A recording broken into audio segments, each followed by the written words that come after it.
As we bring in Brian Murphy, WRAL's sports investigative reporter, who is joining us. I don't know. You're not a Cowboys fan, I'm pretty sure, but I'm not. You might be a Panthers fan. If you were the Panthers, would you at least ring Jerry and say, "What do you want for your best defensive player"? Of course. What I don't understand is that this has happened time and time again with the Cowboys. Like, if you sign a player early, they cost less. If you wait longer and longer and longer, they cost more. But Jerry Jones always waits to the last end and then pays a premium for all of his guys. Maybe Jerry just wants to pay them more money. Have you thought about maybe he's just super generous? Or maybe Jerry should hand the reins over to someone else. Oh, man. That has been noticeable for about a decade. Like the other element of that is that it's so disrespectful to the people who actually, work their whole lives to become general managers in the NFL.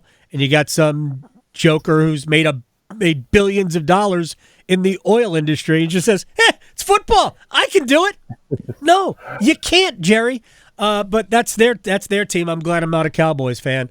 I grew up a Jets fan, so we had our own dysfunction. But I'm no longer a Jets fan. I just enjoy the game untethered from expectations. Brian Murphy, WRAL Sports investigative reporter. Let's start with some UNC stuff. New Board of Trustees chair, Malcolm Turner, who has a wild resume. Run through it for me. Yeah, he has an extensive sports resume. He works for DraftKings right now. He's the former athletic director at Vanderbilt. He was the president of the G League. He worked at Wasserman Media Group. I mean, all of the things that are intersecting with college athletics, Malcolm Turner has been a part of. Sports gambling, media rights, development with the G League and taking, amateurs into professionals. I mean, all of it. He is a fascinating person to be running the UNC Board of Trustees at this very moment. Did not get a chance to speak to him. He haven't declined all media requests after being installed as the chairman. But, John Pryor, the outgoing chairman, obviously played a huge role in getting Bill Belichick to North Carolina. And now the new Board of Trustees chairman has an extensive sports background, way bigger than Lee Roberts. Right. And way bigger, for that matter, than Steve Newmark, the incoming athletic director at UNC. All right, let's get to Lee Roberts, because he certainly is, without saying it, he made a lot of news when he was praising the ACC, but then at the same time, at the end of his little praise session of being a 70-year member and a founding member of the ACC, did say, as always, we're going to make whatever decision is best for the University of North Carolina. So, Inside Carolina had the story. Adam Smith, we talked to last week, had the story about, when the next round of conference realignment hits, which is probably 4 or 5 years from now, that UNC will push for a move to the SEC. What are your thoughts on this being a story again? I've reported over the last 18 months, Dave Bullock, who's now the state auditor, was a member of the Board of Trustees, came out and flatly said on the record, we want to go to a higher revenue league. We'd like to go to the SEC. Sure. There's been some emails which indicate that, let Clemson and Florida State pay for all the attorneys. We know we have a landing spot when the time comes. I mean, I look at all of these moves together, right? Lee Roberts is getting the athletic department into a position where they will be attractive to an SEC or to a Big Ten. They're already attractive, obviously, as a market, as a brand, all that, but getting them to where they can be competitive. The athletic department budget for this year is $185 million. I mean, it has shot up dramatically over the last couple of years since I've been tracking it. And all this leads me to think, like, not only does Carolina think they're going somewhere, but they want to be ready when the time comes to go somewhere. They don't want to be languishing like a Maryland or a Rutgers that got that invite but never has been competitive on the field. Yeah, well, I mean, Rutgers has never been competitive on the field apart from a one-off in football. The Big Ten clearly took them for one reason and one reason only, cable systems in the northern Jersey, New York area. Maryland, in Washington, D.C. But Maryland at least had some football pedigree. As a Maryland grad, I would posit this: while on the 15th, on the when do we get paid? 15th and 3rd. We different. When do Sure. most people get paid? 15th and 30th, 1st and 15th, whatever the 2 days are of the month. It's really good to be in the Big Ten on payday for Maryland, but every other day it sucks. There's nothing. They have left their soul behind. But great, they're making a lot of money doing it. They're no good. They're occasionally good in basketball, but they have been no factor at all in football. More years than not, they're winning 2 games. If you're North Carolina, why would you want any part of the Southeastern Conference when the Big Ten would be just as welcome to you? A, they make a little bit more money in the Big Ten. They will in the long run. And B, that's a much more negotiable schedule. Yeah, I mean, I think the indication I've gotten is think about Chapel Hill when LSU comes to town, or when Tennessee comes to town, right, or when Kentucky comes in basketball. There's just more of those teams in the SEC, Texas, Oklahoma. I mean, you name it. It goes on and on and on. Than there is in the Big Ten. I mean, there's a lot of meh in the Big Ten. Northwestern, so Carolina Minnesota, can win Iowa. 9, 10, 11 games in that league, as opposed to winning 3, 4, 5, playing an SEC schedule. I think that's the big fear. If you go to the SEC, are you going to be down forever? Ask Oklahoma. Right. I mean, it's a legitimate concern. And, those decisions, I think, are down the road. I mean, I think all this is positioning. I don't think there's a handshake agreement. I could be wrong, but I don't think there's a handshake agreement to go to the SEC at this point. I just think it's all about positioning yourself. But I think at some point, if you're Clemson, if you're Florida State, if you're UNC, you got to ask yourself, is it better to stay in this league and have a chance, or go to that league and be one of many? In Carolina's case, probably be an average or below average team.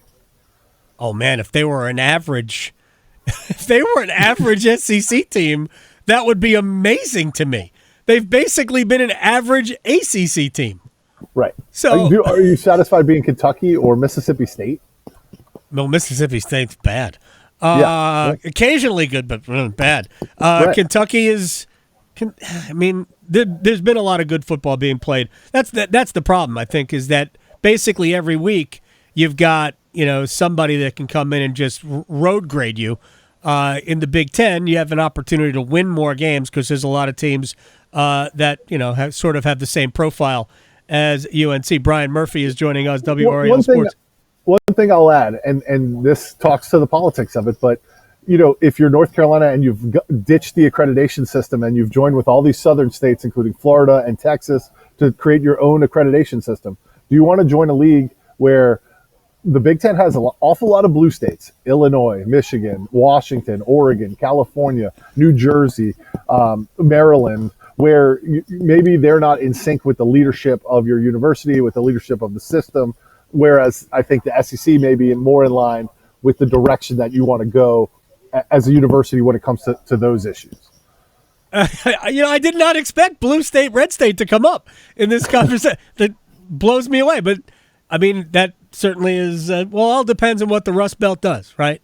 All depends on what Ohio, Pennsylvania, Michigan, Wisconsin, it all depends on what they all do. Iowa's pretty red, right? Well, sure, but it's not the same as joining, the accreditation thing, I think, is a big story that's kind of, under the radar. They've ditched the national accreditation system and are creating their own with all these southern states. And that may play out, in the future.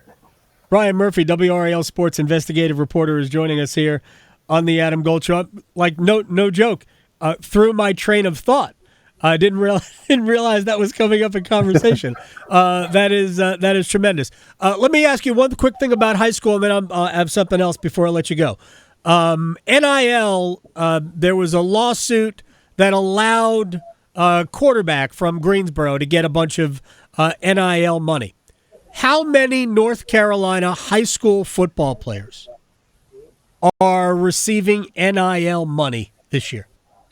Yeah, we don't know exactly how many football players, but 12 student athletes across total 400. Total across student 400.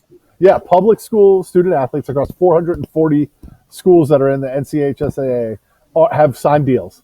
They represent 11 schools, and they represent 17 deals. So a couple of them obviously have signed more than one. Faison Brandon, the number one quarterback recruit in the country, is going to Tennessee. Said he had $1 million deal waiting for him, and lo and behold, at least one of these guys has signed a $1.2 million contract over 2 years.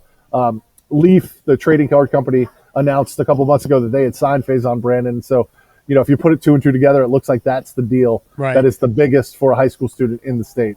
But out of all the schools, out of 440 schools, only 12 athletes have even signed any NIL deal.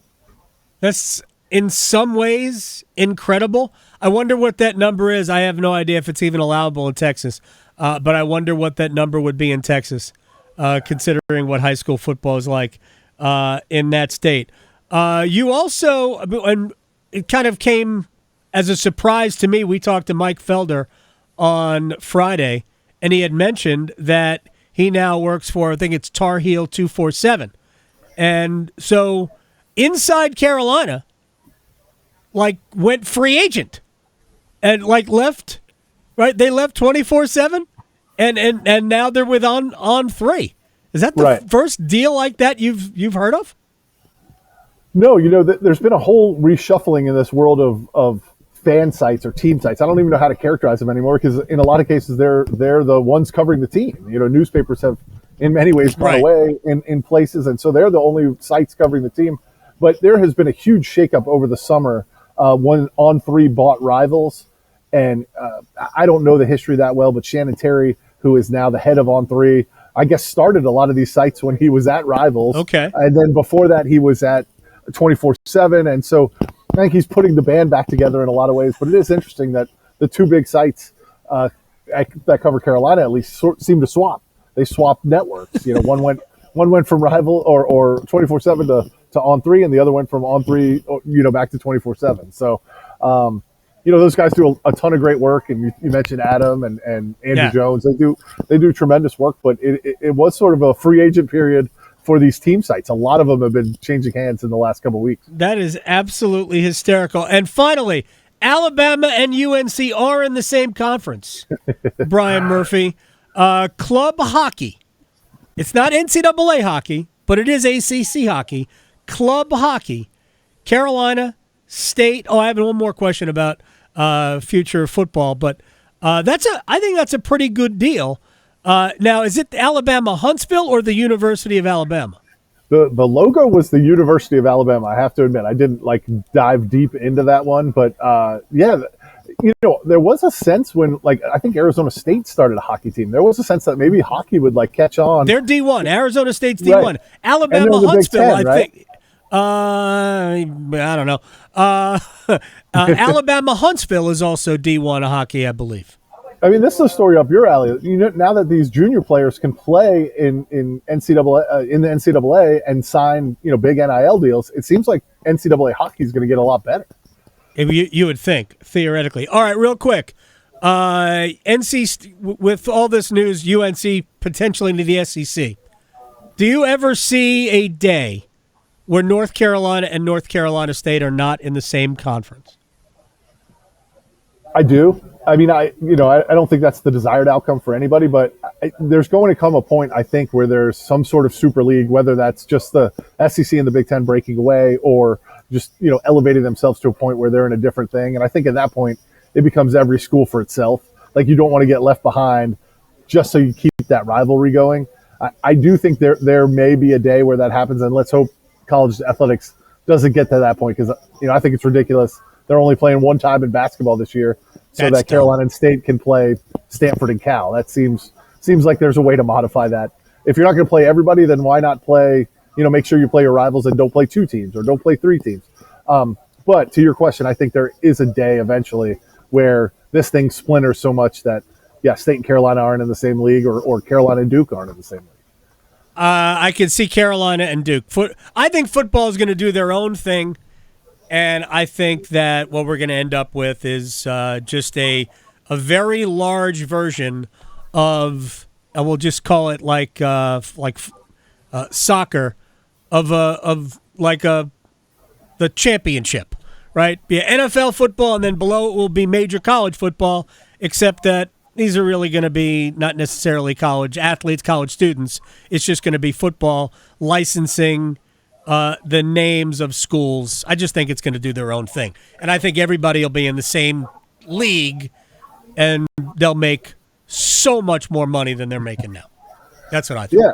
I mean, I think you have to worry about the NASCARization, for lack of a better term, of college football. Like, there was a reason NASCAR was so popular, and when it tried to build out beyond that, it's no longer as popular. And does college risk that? If you break up all these leagues and you're not playing your opponents anymore, and you're bringing in so much money, does at some point you lose what made college athletics so popular in the first place? Yeah. I don't know if we're going to hurt the popularity of college football.